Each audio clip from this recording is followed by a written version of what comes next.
حضرت ابن عباس کی حدیث میں ہے کہ شب عید الفطر کا نام شب جائزہ رکھا گیا ہے، اور عید الفطر کی صبح کو تمام شہروں کے کوچہ و بازار میں فرشتے پھیل جاتے ہیں اور اعلان کرتے ہیں، جس کو جنوں انس کے علاوہ تمام مخلوق سنتی ہے، کہ اے محمد صلی اللہ علیہ وسلم کی امت، رب کریم کی طرف چلو کہ وہ تم کو ثواب عظیم عطا فرمائے اور تمہارے بڑے گناہوں کو بخش دے۔ لوگ عیدگاہ کو نکل جاتے ہیں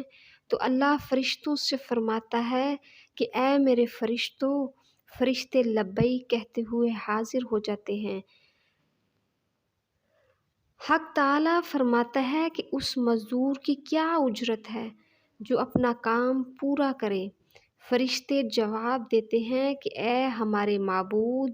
اے ہمارے آقا، اس مزدور کو پوری اجرت دی جائے۔ رب جلیل ارشاد فرماتا ہے کہ اے میرے فرشتوں، میں تم کو گواہ بناتا ہوں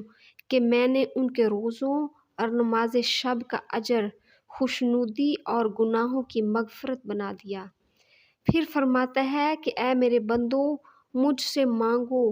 اپنی عزت و جلال کی قسم آج تم اپنی اجرت کے لیے مجھ سے مانگو گے،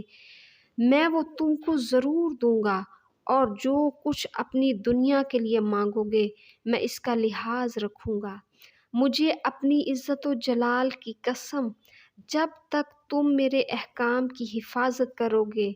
میں تمہاری خطاؤں اور لغزشوں کی پردہ پوشی کرتا رہوں گا،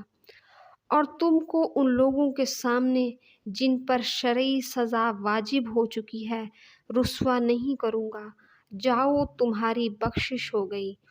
تم نے مجھے رضامند کیا، میں تم سے راضی ہو گیا۔ حضرت ابن عباس فرماتے ہیں، فرشتے یہ مژدہ سن کر خوش ہو جاتے ہیں اور ماہ رمضان کے خاتمے پر محمد صلی اللہ علیہ وسلم کی امت کو یہ خوشخبری پہنچاتے ہیں۔